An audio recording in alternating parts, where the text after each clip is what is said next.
ఏలూరు జిల్లా దెందులూరులో ముఖ్యమంత్రి జగన్ బహిరంగ సభలో మహిళలు తీవ్ర అవస్థలు పట్టారు.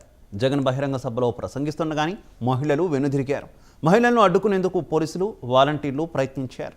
బయటకు వచ్చే దారిని పోలీసులు మూసేశారు. జన సమీకరణకు తగినట్టుగా ఏర్పాట్లు చేయలేదని, టాయిలెట్కి వెళ్లాలంటూ బారికేడ్లను తోసుకొని బయటకు వచ్చారు మహిళలు.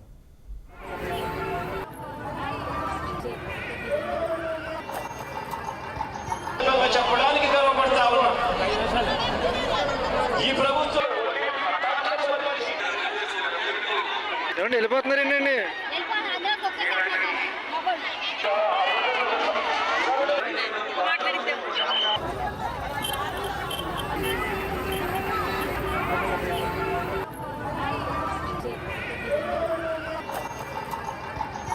చెప్పడానికి గర్వపడతా ఉన్నాం.